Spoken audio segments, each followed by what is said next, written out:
Welcome to the Lowdown. If you're looking to get into the nitty-gritty logistics of shipping frozen meat, you are in the right place. I'm Aubrey Gallegos. I'm a livestock farmer in Southeast Washington, and I'm also the programs manager for the Good Meat Project. And if you aren't familiar with us, Good Meat Project is on a mission to advance an ethical meat system. We do that by offering resources and support to folks across the meat supply chain, from farmers and ranchers to butchers, chefs, and consumers. And the webinar that you're at today is part of the Lowdown, which is our peer-to-peer speaker series. It's always free, and it's designed to help farmers, ranchers, butchers, and chefs learn from and with one another to drive profitability and sustainability in a system that is often stacked against us.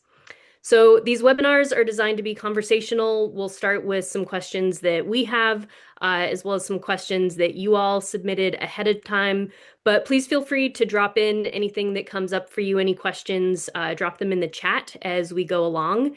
You're also welcome to introduce yourself in the chat right now. We probably won't have time to hear from folks, but would love to know who's in the room. You can put your name, where you're calling in from, what you raise or sell, and anything that you'd like to learn today. We have a few simple community agreements. They basically just boil down to be kind, uh, be open. We're here to connect and support each other.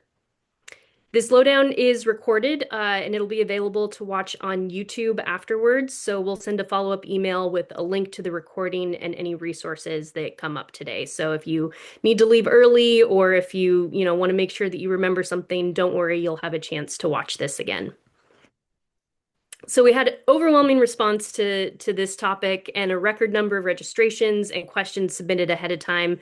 So we're going to dive right in, and I'm really happy to introduce our guest today, Phil Bianchi, Business Development Manager and Wholesale Director at Autumn's Harvest Farm, which is up in New York State, and Josh Morrison, who runs Earnest Root Farms in Alabama. Fun fact, Josh and I met at a processor when I was a farmer in Alabama, we were both dropping some pigs off early in the morning. So good to see you both here, and welcome. Thanks for joining us today. Happy to be here. Yeah, excited. So, like I mentioned, we had a ton of great questions that came in, and there was one in particular that I just loved, and all it said about shipping frozen meat was worth it versus nightmare. And that's our goal today, is to help people understand what really goes into shipping frozen meat and whether it's actually worth taking on, versus the nightmare that it could be, with all of the logistics and details that go into that. So with that, I'd like to start with a question for both of you. We won't have a chance today to get into every single detail of getting started with shipping frozen meat, but it'd be helpful even just to know how you both learned and got started. So let me start with just at what point did each of you decide to bring shipping to your farm operation, and what were some of the pros and cons that you weighed? Okay, so the con, shipping meat was a very intimidating thing for us. For one, it is a very expensive product, especially today. And you can spend a lot of blood, sweat, and tears you'd like to produce a very great product. But once it goes into the shipping world, it's out of your control. If something goes wrong and it thaws, to retain that customer, you got to make it right and eat that cost. So the first time that we considered shipping was in 2020, when Grace Card offered a free online class for shipping perishable items. It was during the lockdowns. Um, and we ended up didn't launch until early 2024. But during that time frame, the 4-year time frame, we took every online course that we could on the topic, attended conferences like APA, the American Pasture Poultry Producer Association, and made connections with other farmers nationwide through those connections. Also in that time frame, we lost my wife's mom, which put us in a maintain level. Then we moved on and had rebuilt. We moved locations and had to rebuild everything. But during that time, we were still inquisitive on the topic. And when we finally pulled the trigger, we knew a lot of things not to do for shipping, and then we figured out a lot of other things not to do ourselves. So scale wasn't really a factor for us. It was likely we wouldn't meet that criteria today if that was. Uh, we launch whenever you're comfortable with it. So I'll just say that. Our main goal was to extend our reach to customers that we typically wouldn't be able to sell to. So now everyone in our state could be a potential customer. And then lastly, I'll say definitely start small. Don't go beyond your borders. That's still something we haven't made the leap to do yet. We've sent a few boxes to other states just to test the waters, but just keep it small. Less headache starting out. Hmm. Awesome. Thanks, Josh. How about you, Phil? Yeah, similarly with us, it was during post-COVID 2020, 2021. For us with this decision, it came down to we had demand similar to Josh in our physical delivery radius, so to speak, with a UPS shipper that we couldn't reach. And let's face it, a lot of people in urban and suburban environments can't even be bothered with going to the grocery store these days, let alone track down their favorite farmer. Grocery delivery is the way of the future. Convenience is crucial. We've come to find out in these last few days, or these last few years, excuse me. I mean, even my dog's food arrives monthly on dry ice, and I've got gardens, chickens, mushroom logs, and I've built and many of you have as well built your professional lives around whole animal utilization. So to put it into context, we're in the Finger Lakes of New York, and New York City is one of the largest markets in the country for the regenerative meat that we produce at Autumn's Harvest Farm. But it's a 6 to 7 hour drive. That's not something we're going to hit with our own truck. Even most regional delivery services can't do that for us in a cost-effective way at the parcel level. Shipping ultimately helps us reach a larger TAM. It's a business acronym, Total Addressable Market. So what we did at Autumn's Harvest was we built a split model for e-commerce, um, two layers to this. One, within 80 miles, we use a local delivery service, which we'll go into briefly a little bit later. And we also have our truck with local drop points with curbside pickups. Beyond that, we focus, much like Josh does, in a 1 to 2 day UPS ground and dry ice within our state. Various reasons for that, but bottom line, it lets us access much larger, higher value market without having to completely overhaul the business. So the pros we weighed were having access to the metro markets that are willing to pay a premium for your product. It gave us our system that we put in place, Gray's Cart, and other systems do this as well, but they give us the ability to create different pricing tiers based on geography, which allowed us to keep our local customers' rates at stuff that they're used to seeing in affordable, in an affordable manner, while capturing some higher margin in the metro areas of New York City, Albany, Buffalo, etc. So this also another pro, it helped us create more control around the customer relationship versus relying on some wholesale partnerships that we've had in the past to represent our product, or, because many are good, some are bad, but we've had a few that decide they want to vertically integrate and start raising cattle once they build up enough demand. We've sold to the VC funded companies like Crowd Cow, some food hubs, some local meat companies, and it's good for a bit, but that commitment factor that they, claim, we found like rarely pans out for the long term. So on the con side, shipping is not just add a UPS system and go. It's a whole new operational layer. You've got your packaging systems, your dry ice sourcing, labeling, order flow, a dedicated fulfillment window each week, capturing accurate weights and billing correctly. And most importantly for us, it's a labor and management function that needs a lot of attention. So if your team's already stretched thin, this can break things quickly. And I think another piece that gets underestimated when folks jump into this type of business is there's a real cash outlay just to get started.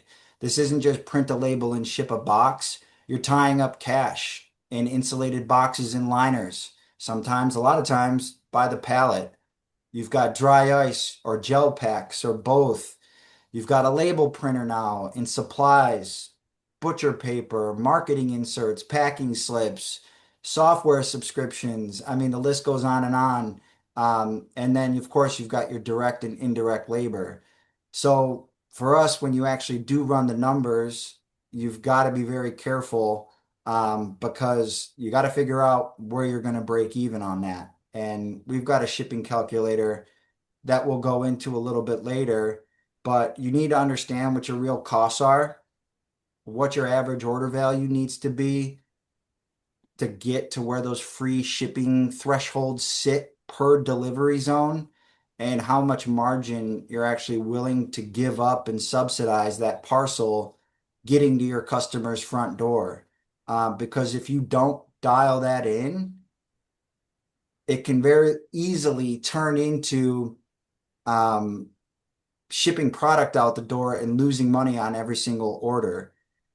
So we spent a lot of time refining that on our end. Like, this is my preface for this conversation. It's not just plug and play. It's very specific to your operation, your box sizes, your zones, your product mix. And that's really figuring that out with a calculator is really the backbone to making this work. Where I'd push back a little bit on the minimum sales number question, it's not necessarily a clean like revenue threshold that I'd talk about. It's less about sales for us, at least I've come to notice, and more about your operational readiness. Mm. You know, shipping can work when you already have a pre-order system like an e-commerce, organized inventory like freezer space, bin locations, SKU clarity, and a repeatable fulfillment process and the right folks to do the work. So for autumn's harvest, we were already packing orders for local drop points and home delivery. So UPS was just another lane in the same system, right? Not a brand new complete system from scratch. So if you're starting from just farmers markets or a farm store with no structured inventory, no order packing or fulfillment workflow, it's a much heavier lift. So Yeah, I think that's a great point, Phil, that it's not necessarily shipping isn't necessarily gonna like solve your problems. It's maybe at the beginning going to reveal them. And that really what you kind of want to have figured out first is that you do have your current systems set up already so that you're ready for the next level of scaling up your operation. yeah, definitely. And you both kind of touched on this, but just to be real explicit, will you each share what your specific systems are, like your POS, which is point of sale, what packing companies or shipping partners do you use? Any behind the scenes of the actual specific uh platforms and partners that you use? Okay, I'll take this one next. So we use Grayscart as stated a while ago, and it is very expensive. No lie. When we talk about reducing overhead, Grayscart every time comes up. I have searched heaven and earth trying to find a cheaper platform that is comparable to Grayscart with zero luck. I've attended so many presentations from other platforms, and hands down, Grayscart is the best for what it offers. There's features that um, we haven't even used yet, and so many features that makes our life so much easier when it's hectic already. It's very convenient, so I really like that platform. If anybody finds a cheaper one, let me know. But it's like what, $2,400 a month, something like that. I mean a year. Very very high costly. Um, UPS. So we have UPS that picks up our boxes here on the farm, and if you have any kind of FedEx, UPS, whatever, make sure you have enough area for the truck to turn around. And I would recommend establishing a good relationship with that driver. Know their first name, get their cell phone number, It's good whenever you got an issue you need to resolve, dry ice didn't arrive in time, get an ETA from the driver. That's really great to know your driver. And so a platform that we use that integrates well with GraceCart is ShipStation. We use that to handle all of our shipping orders and printing labels. And it's $29 a month plus $10 for every scheduled delivery. And we do either bi-weekly or once a month shipping. So it's either $10 or $20 extra a month. And you get a discount on the shipping costs versus regular outlets. For the labels, I'd highly recommend getting a 4x6 thermal printer. Ours is a Rolo. We use that for a lot of things, printing our shipping labels, our egg carton labels, our dry ice labels, and you don't have to buy ink for it. The downside for those labels is if you use dry ice, it curls. Like here's one of the labels right here. It's the dry ice label. That will curl with dry ice, so you have to tape it down. And don't use biodegradable tape. It don't stick. We bought a bunch of this, and our UPS driver was telling us that he had to retape our boxes, so we had to go with regular tape. And it covers the label as well because it's got biodegradable on it. So I wouldn't recommend that. Uh, so yeah, that's that. Great. Thanks, Josh. And such a great point. I think having a relationship with your UPS or whatever, whoever your shipping carrier is crucial. That is key. So good piece of advice there. Yeah, Phil, what all do you use? Yeah, I couldn't agree more with Josh's point there. That's wizardry. You want to write that down. It's all this business is about relationships, local business, local customers. The guy handling your product is that last touch point or one of those touch points between you and that driver, if he's not or if she's not the person that you guys have respect for one another and they're just tossing the box in the truck and it shows up to the person's doorstep dented. That's a big issue, right? So being respectful, getting their information. Hey, you want a coffee? Can I get you a drink? Those little things go a long way. For our POS system, the front end, we use Grace Card as well. Not that this is going to be like a Grace Card pitch for y'all, but it is expensive, but it's a great platform. What we like about it, and what I'd emphasize in any platform, whatever you use, is you want to figure out a way to drive repeatable revenue. What's good about Gracecart? You could set up subscriptions, bundles. It's easy, frictionless ordering, where you could set up your delivery zones and pricing tiers. You could also do this DIY with a Shopify or a Wix, but you got to make it easy for the customers to come back and buy again without friction. For the shipping, again, we do the two separate ways in which we ship. We have a local carrier, which we'll talk about within 80 miles. Anything outside of 80 miles, we do UPS 1 to 2 day ground with dry ice. That's our national carrier, UPS, but you could also look at FedEx. My biggest advice here is rates vary a lot by company and region. You have to test and compare in your own area. There's really good platforms. Just you could do a quick online search to figure out on their websites what 1, 2, 3, 4 day shipping looks like based on where your zip code is. So on our local delivery layer, which I'd like to talk about because it's often overlooked by folks, is there are good companies that work in that like gig style local shipping, like Uber Eats, for example. The company that we currently use for our local deliveries is called Roadie.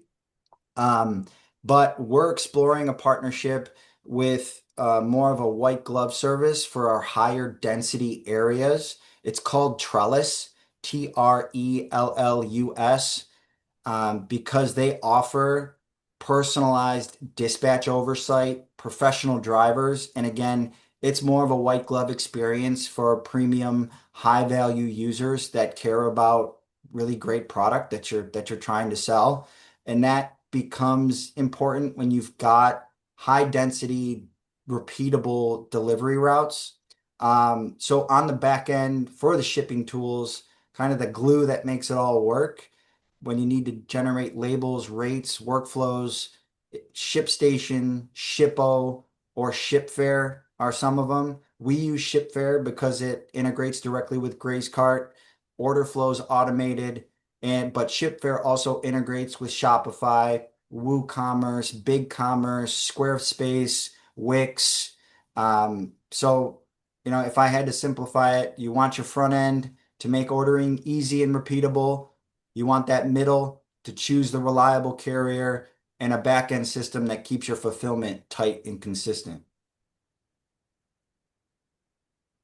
Let's get in then. Let's just dive right into to some of those shipping costs. I know that that's a big question for a lot of folks. Let's talk about pricing first, because I know there's a lot to go into there. How do you all work your shipping costs into your pricing? I know there's a couple ways that you can approach it. Do you have the customers pay for shipping as a separate item, or are you working it into the price of the meat? I know that that's something that that folks often will offer through Gray's Cart. Can you talk a little bit about how you figured out your pricing models? Okay. So with Grace Car, as he's mentioned a while ago, there's different pricing groups, different pricing tiers, and we have a retail pricing group, a wholesale pricing group, and a shipping pricing group. For the shipping, we figured up the fixed cost for each box size, and then took the average of the three sizes and added that on top of our retail price to get our shipping price. So fixed cost being the cost of the box, the cost of the label, the cost of the tape, the cost of the labor, the packet. Uh, the shipping cost is variable. It depends on the distance and the weight. We figured out how many pounds would fit in each box, and then looked at all the major cities in our state and the furthest corners in our state, and figured out what it would cost to get each box size there, and then took the average cost and added it to the delivery fee, and it's a per pound fee for whatever's in that box. So essentially, half the cost to ship is covered in the price of the product, and the other half of the cost is covered in the delivery fee. Even if someone meets the free shipping threshold, the fixed cost, the box, label, tape, and labor, it's covered in the price of the product. That's a really smart way to go about it, the fixed versus variable costs. Phil, how do you all manage your pricing structures? Yeah, similar to Josh, I like that hybrid model because our free delivery fee threshold, it's not quite fully subsidized when they hit that $200 mark for free shipping, quote unquote. It is built into the price of the pricing tier for New York City. And yes, that is different from our local market like Rochester, Syracuse, or the Finger Lakes. Those folks are seeing a different price rate. Um, so yeah, that's where I'm at with that one too. Yeah. And we had so many questions asking pretty much the same thing, which was, have you figured out any ways to bring shipping costs down?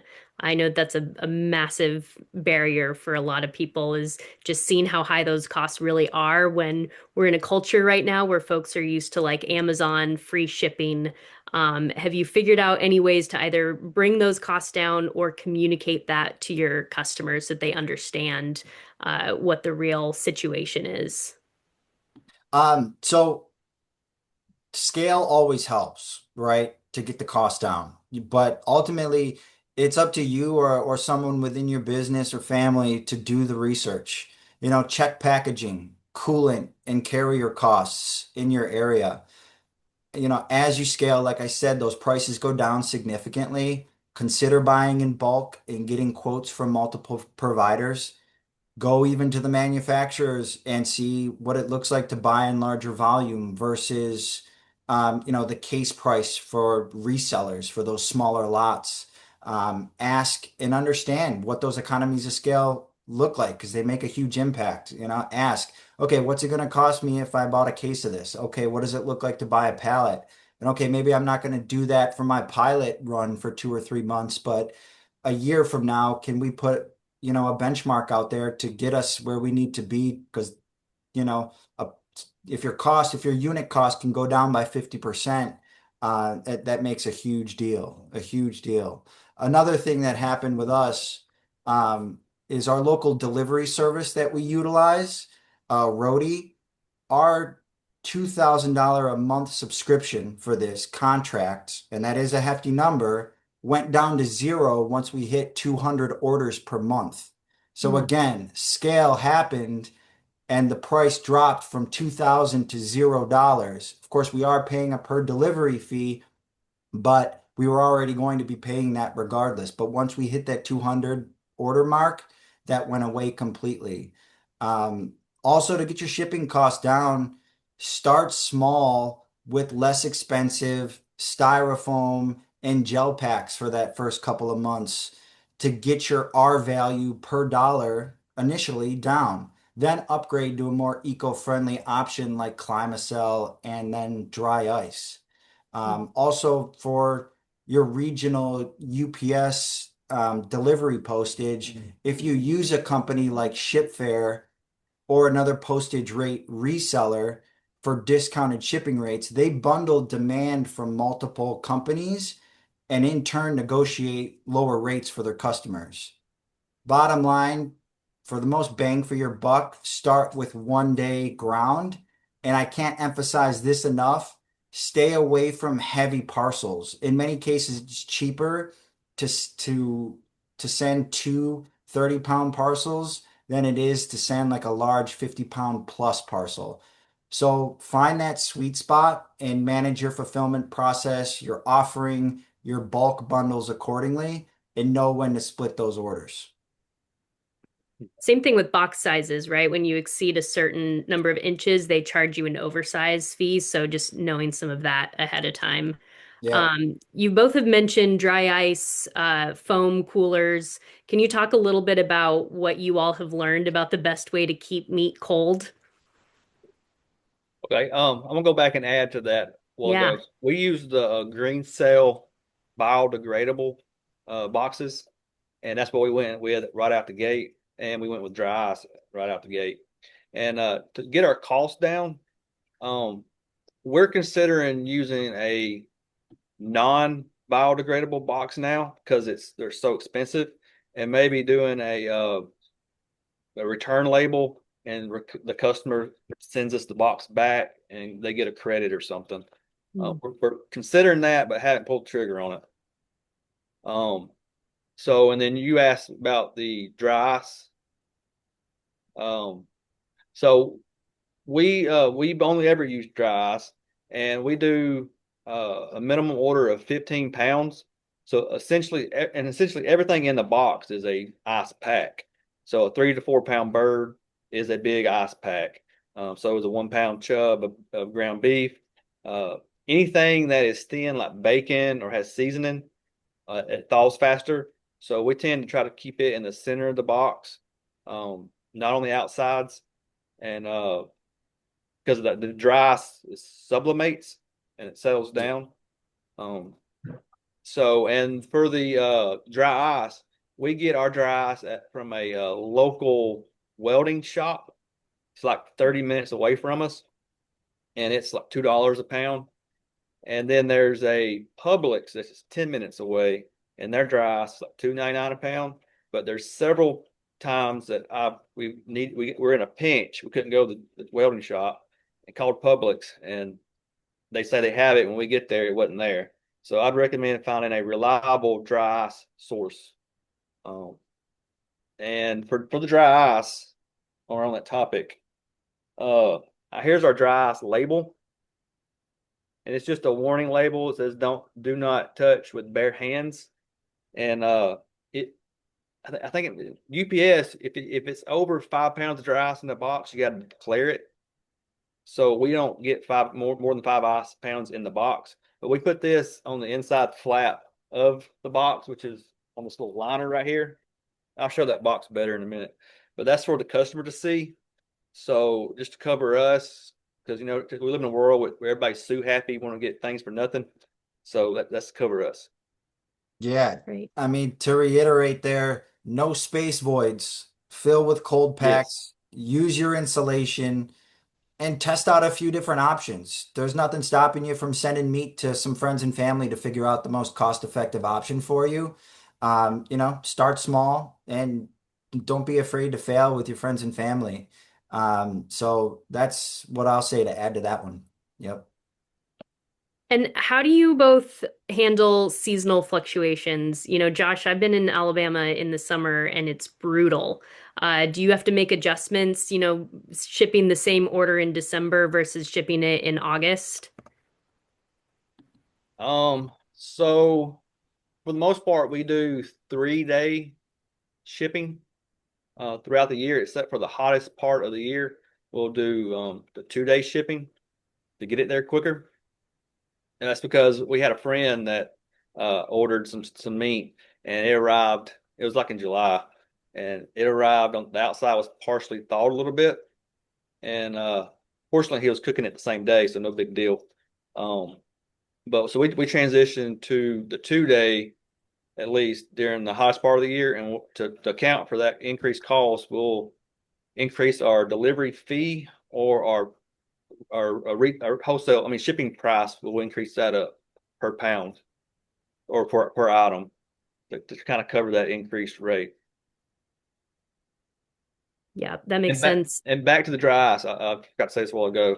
When Yeah. we go pick up our dry ice, we bring a cooler with us, and it holds, I think, 30 pounds of dry ice. If we have a slow week and only need to get 15 pounds of dry ice, we'll bring a bunch of towels to fill that cooler up to reduce the airspace in there, so it don't sublimate as fast.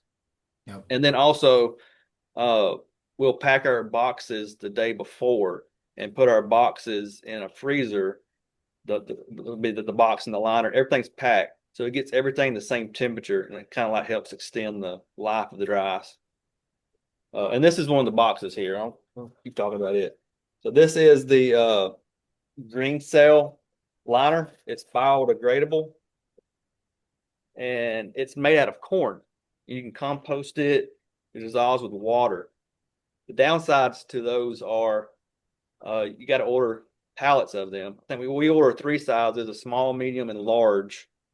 And I think there was like 2 pallets per size because you got the boxes and the liners take up so much space. So you need space in your wherever you're storing it at. You need a lot of space for it. And the downside is it's made out of corn, and if it's anywhere where rats or mice will get to it, they'll eat it up. We had to throw a bunch away and end up put them all in those in thick plastic totes. So we got plastic totes stacked up to the ceiling. So you Mm. need space if you're going to go with boxes. And a note too on as you were talking about dry ice, and Phil, I want to hear your thoughts on this too, but customer expectations are important for dry ice as well, making sure that they know don't touch the dry ice, but you don't need to be scared. Just, use gloves to handle it. That's, printed on your sheet there, and also that it'll disappear. Sometimes they open the box. I've had customers reach out and say, "Hey, you forgot to, like, it was cold. It's okay, but you forgot to put the dry ice in there." It's like, no, no, it was in there, but sometimes it disappears. Yeah. Yeah, Yeah. Phil, what are you all using?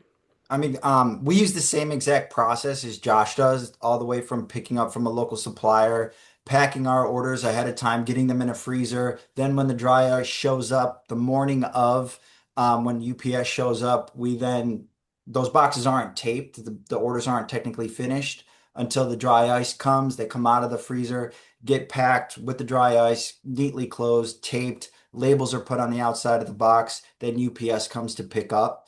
But it's important to be proactive with the customer communication on this front. We've had conversations via order inserts, our marketing emails, even in the checkout, order confirmation emails, even down into the cart that says, on the USDA's food safety guide, as long as the meat is still cold to touch, it's fine to use. So we convey that message to them, but it should arrive frozen. If not, we do ensure some of the higher risk deliveries with ShipFare and UPS. and then comp the order if necessary. You said you have insured, you've been able to insure some of those orders because I know I've worked for folks where the shipping partner doesn't insure any perishables and they've had a loss when meat arrives thawed or ruined from heat or delays. Can you explain a little bit more about that insurance, Phil? Yeah, in the beginning, we lost quite a few orders into the New York City area. The 2 day ship turned into a 2.5 to 3 day, and in the summer. And as a baseline, and this does add to the cost, we use two 5 pound blocks of dry ice as a standard for anything over 1 day ship. But as we were saying, what I like about ShipFare, when it pulls orders in and you have the customer's address, it shows the risk level of getting to the customer on time. If it's a first time delivery to a new customer and it's showing high risk, we typically spend the extra money to insure that first order. And then after that, we decide whether or not to insure it after that. But normally we do not insure orders after the first successful delivery just to save those costs. But that acquisition cost to get that customer in New York City willing to pay that extra buck, plus the shipping, they usually have higher cart sizes. So we want to make sure they get that first order because they've got to buy a couple of times for them, for us to get, for the customer to kind of give us a freebie if something doesn't happen correctly the first time. Our local customers, they care a little bit more. In New York City, there's so many options for them. And these days, there's options for everyone everywhere now. You've got to get it right the first few times to really gain that customer's respect and loyalty. So, yeah, Yeah, that go ahead. no, please go, Josh. Oh, so yeah, I completely agree with that. So you use ShipFare, we use ShipStation, and similar process there. You can when you create the order, you can do what is called partial guard, or you can do full. And we usually anything over like 150-ish and up, we usually do a partial guard at least. And it increases the shipping cost some, but you get covered if something goes wrong with it. We've had one time a box didn't arrive. It wasn't frozen stuff. It was dry packaged product, but it didn't arrive and got lost, so we got reimbursed for that. Um, so, but yeah, ShipStation, you can when you plug in your customer information, the box size, and its weight, it gives you different ship rates. You can choose if you want to do USPS, UPS, FedEx, or whatever. So you Mhm. pick whoever. We usually go with UPS for the frozen stuff, and sometimes USPS for our dry packaged products. Hmm. Yeah. And that's, I think, that insurance and the potential loss is an important point. We've seen delays due to things completely outside of anyone's control, like fires or weather events. And the default for most shipping carriers is that they don't insure perishables in the way that they do materials. So, your recommendations there for buying that extra insurance in the right situations, I think is really important. I also want to just go back and pin, you made such a great point, Phil, that cold to the touch is the requirement. And that's a big point of customer communication because a lot of folks they're really nervous about food safety, especially if they haven't had meat shipped to them before. And if it arrives and it's not rock hard frozen, there's a real tendency to say, "Hey, it wasn't frozen. I need a refund, or I'm going to throw it away." And that's the last thing we want for your beautiful meat that you raised with so much care. And so, really getting ahead on that communication and saying, like, if it arrives cold to the touch, get it in the freezer or get it in your fridge, but you're okay. That's still food safe. Yeah. Yeah. Great. Um, the time is flying by, and I want to make sure that we get into some of your back end systems. Do you all mind sharing your screen and just showing us a little bit of what your actual systems look like for how you calculate all of the, shipping zones and dry ice and costs and all of that? Okay. I'll go. Let's see. See my screen? Yep, we got it. All right.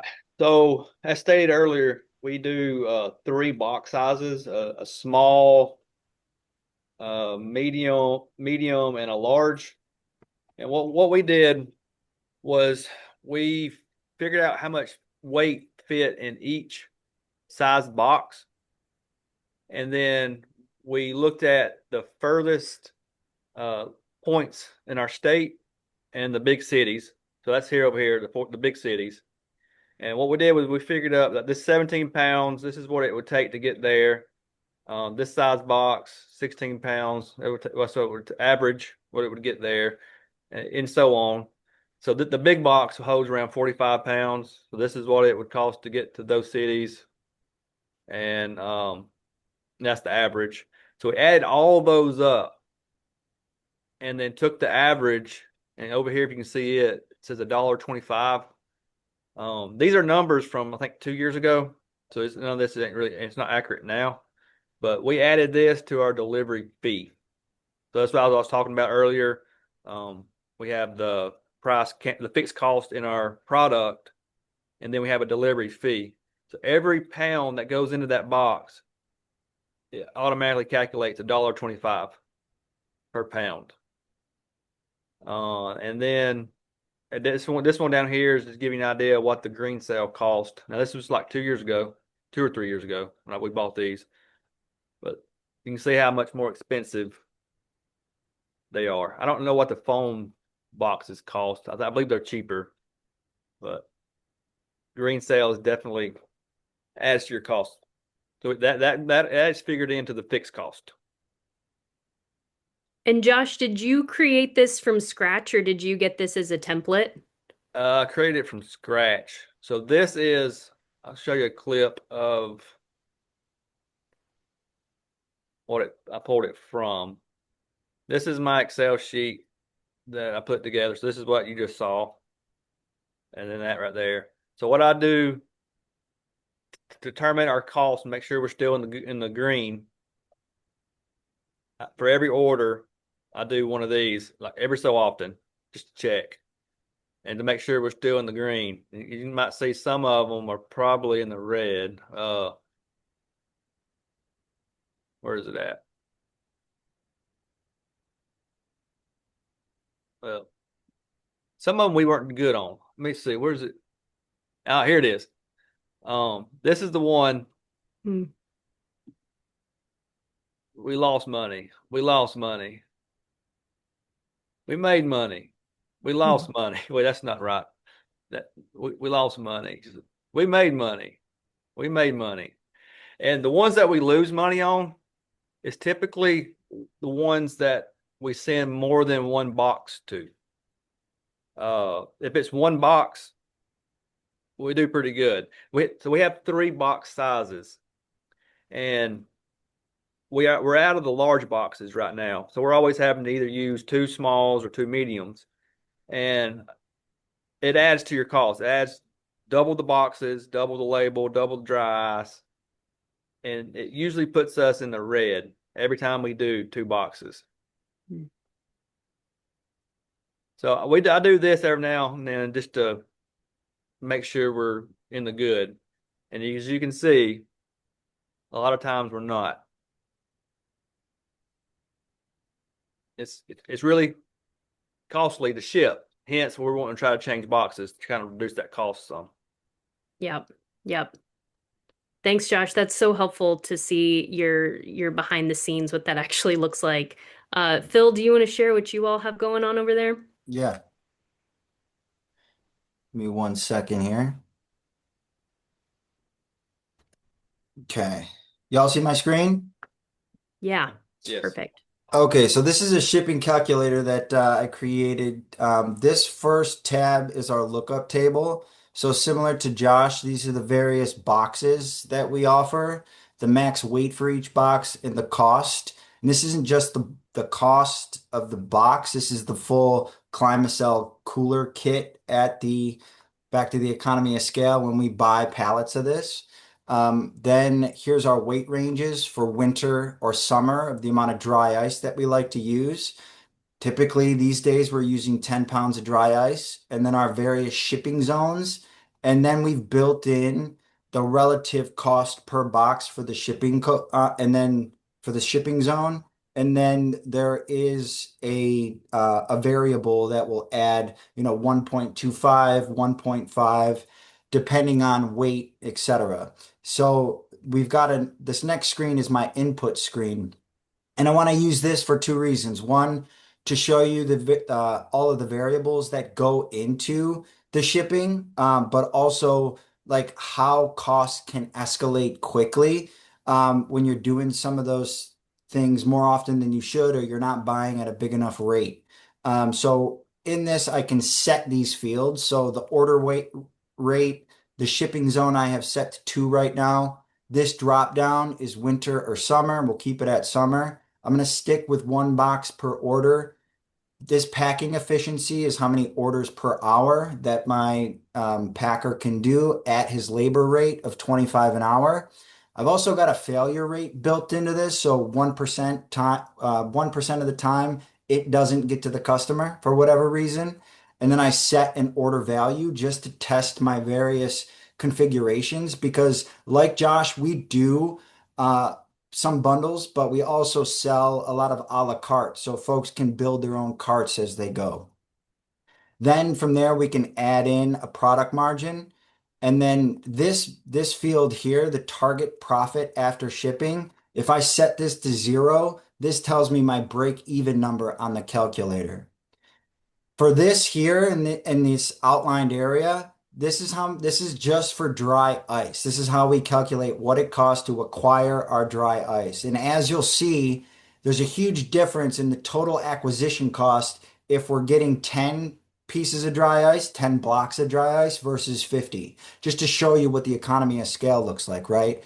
So it's an hour and a half to get to our dry ice distributor. Hourly rate for that driver is 25 bucks. It's 180 miles, assuming 60 miles an hour average. We're taking a Chevy Suburban, so it's 15 miles to the gallon, right? Gas is at 4 bucks a pound right now. So the total dry ice trip cost is 123 per box. For fuel, that's 480. Labor cost per box is 750. So the total transport is the dry ice divided by that total dry ice trip cost. So right now, just for dry ice going into this package, it's 1230. But if we take this up to 50, you'll see incrementally that drops down significantly. So that's just to show you the economy of scale here. So our box cost, based on all of the inputs that we put into the input portion of this, is showing the box cost of the insulated kit, 1164. Dry ice, 1416 for the dry ice acquisition. Just that cell doesn't seem to be working well. That might be an issue. But long story short, the UPS shipping cost based on that grid, labor cost, some fixed costs like my labor or my labels, order inserts, subscription fees for Grace Cart and ship fare, total cost with failure. Again, that's that 1%. And then the cost per pound override, if we were to want to add that, and we could track that over time to see what we want to add to our dollar per pound for each product to offset shipping cost. So because they hit $199, we subsidize that shipping cost, which means we then pay for that shipping cost, which means that subsidy is 44 bucks. So for us to be profitable to ship this type of load in this way with that much dry ice that we go to pick up at once, we've got to be at that number. And you can play with these various inputs to hit that and find that sweet spot, and also pressure test and understand where you're profitable at any given point. I love that you factor in, assuming failure, that's a really smart thing to be factoring in. And even, how many orders can be packed in an hour and how much you're either paying someone or factoring in the cost of your own time. And AI is actually pretty decent at putting together some of these kinds of templates too. So if you have any comfort with that, it's worth giving that a shot.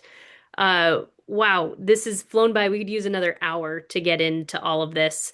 I want to give you both a chance to talk to as we're talking, Phil, you touched on this a little bit earlier.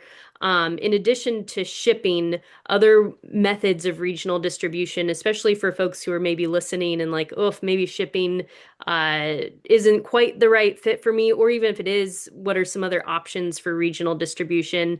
So, Josh, I'd love for you to talk about your freezer drops. And then Phil, you mentioned trellis a little bit earlier, but maybe just another quick explanation of what that is. Josh, will you talk about your freezer drops real quick? Yes. So I wrote this article for the Apple Grit magazine, and I'll send a link to it in the chat here in a little bit. And the Cliff Note version of it is back before 2020, we did was sell at farmers markets, and then the lockdowns happened. Fortunately, this is definitely a God thing. 3 months before the lockdowns, we started the Grace Cart website creation.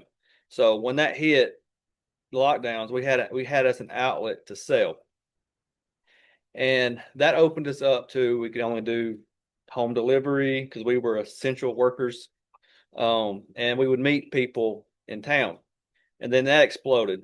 A lot of people took advantage of that. We were driving all over creation, uh, clear across the county, one side or the other, going into other counties, just going all over the place. And a farmer has to farm. And a lot of times we run into issues where uh, people were late. We'd get questions like, answers when we call them up, hey, we're here. And they were like, oh, that's today. Or I'll be there in 10 minutes. But when you have back-to-back schedules, that makes you late everywhere. And we don't like to be late. We'd rather the customer be late than us, but the second person is us being late. Um, so we started brainstorming an idea, and we started looking at where our cluster of customers were, and started looking at mom and pop type stores that kind of jives with our brand, coffee shops, homeopathic chiropractor, places like that. And we'd approach them and say, hey, can we put a freezer in your store? And a freezer drop is what we called it. And the benefit to the freezer drop was we can take the product there and leave it so we can go somewhere else. The customer can go anytime during their hours of operation. And the plus side for the store owner is we're directing our customers there, and they will potentially shop while they're there and buy something. So it's a win-win for everybody. And those work really well. We've done, I think, had 4 of them going at one time. Anywhere from the lowest producer was $1,000 a month to 3,000 plus a month, and we could just drop and go. It was very convenient for us. And what we would do would the customer, the store owner, we would offer them uh, every sale that goes through there, they'd get a percentage, so it would add credit to their account. And typically, they would use that to buy a product from us or become CSA members or something. And every freezer comes with a how much power it uses. So every year we write them a check to cover that power. So they're not out anything. It's just floor space. I love that. Such a simple, elegant solution to customer pickups. Thank you, Josh. Yeah, Phil, tell us briefly about Trellis.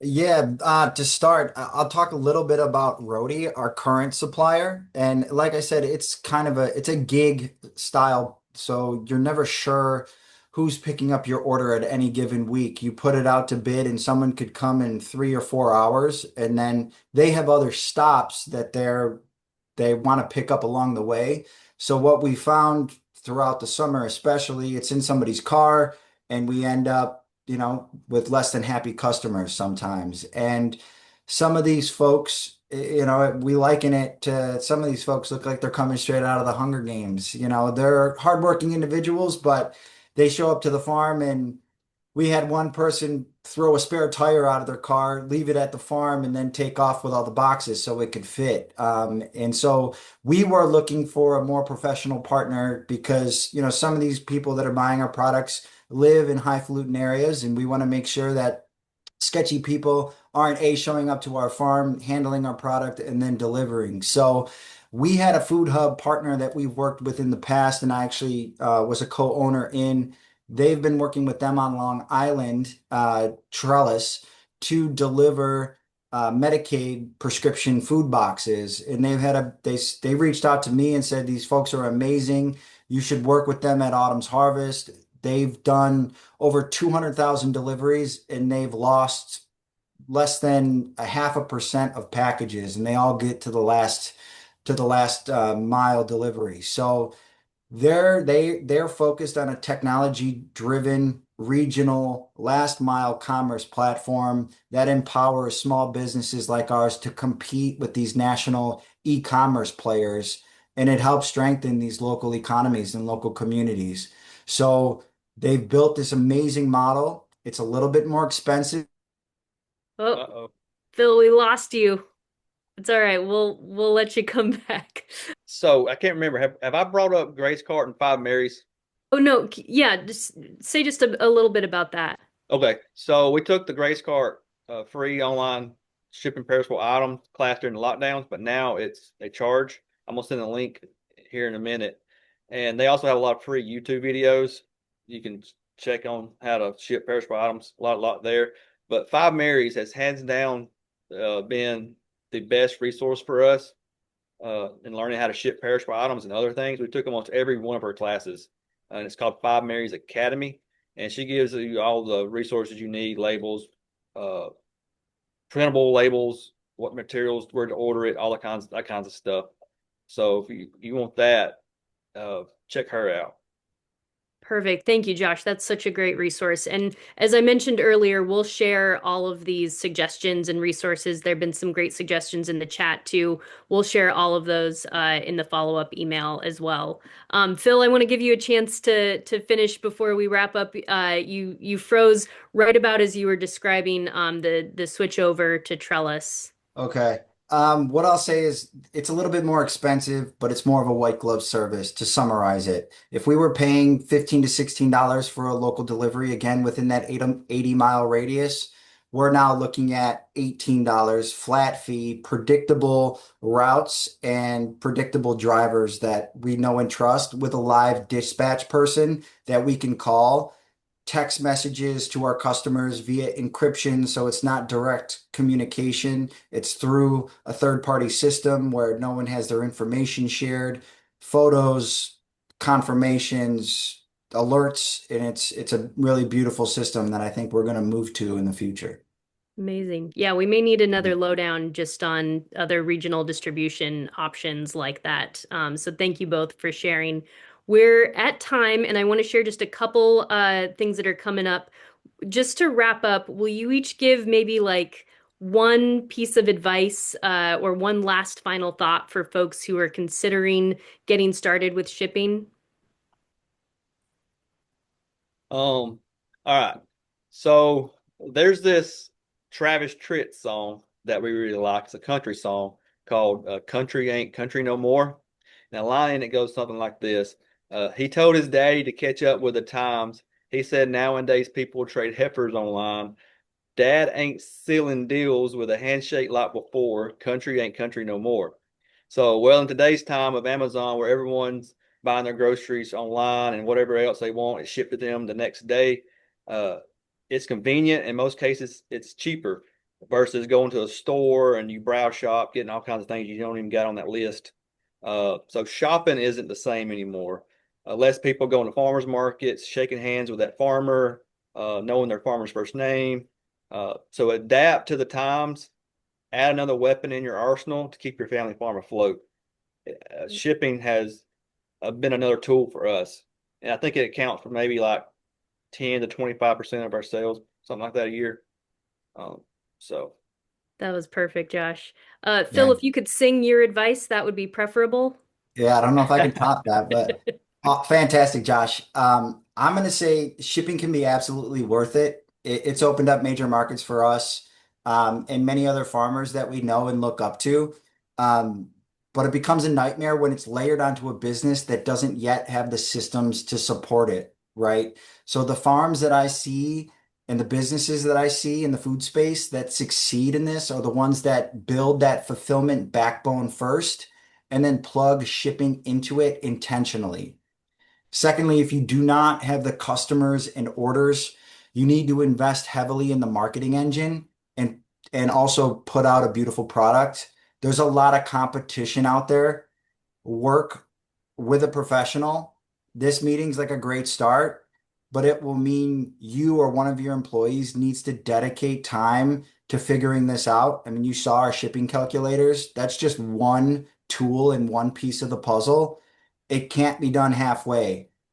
From an e-commerce platform to fulfillment to packaging solutions to using the right shipping carrier to marketing to your customers, it needs to be done with purpose and monitored for process improvement for it to become viable and fruitful.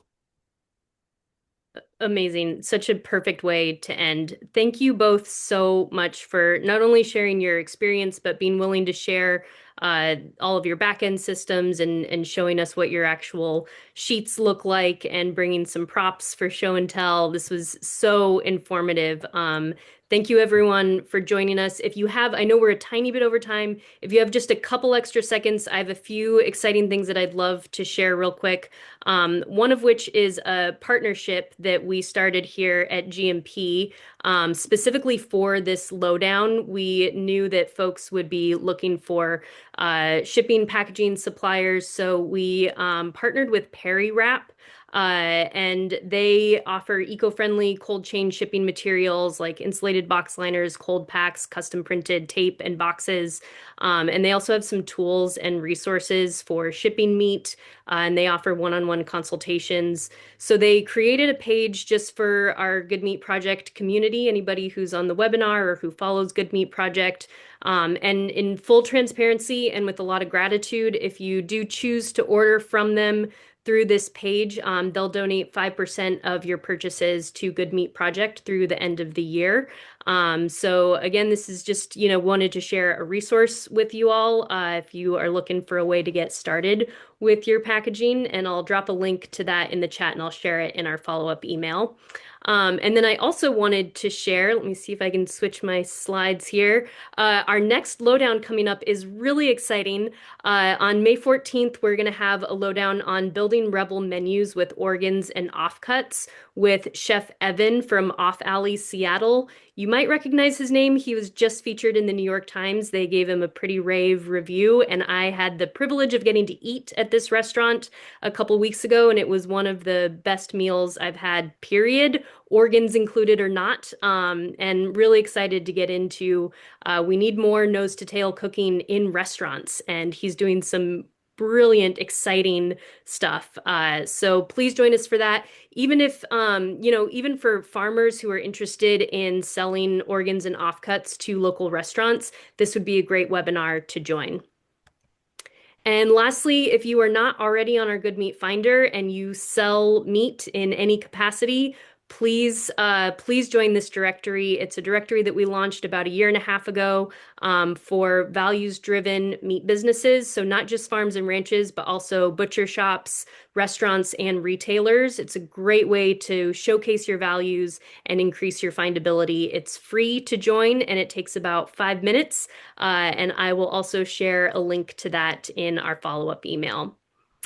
And with that, I think that we're at time. I really appreciate everyone joining us. Again, big thanks to Josh and Phil. And we'll share contact info. And like I said, we'll send a follow-up email with a link to this recording, resources that were shared.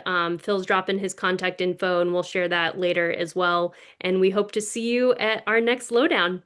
Thanks, everybody.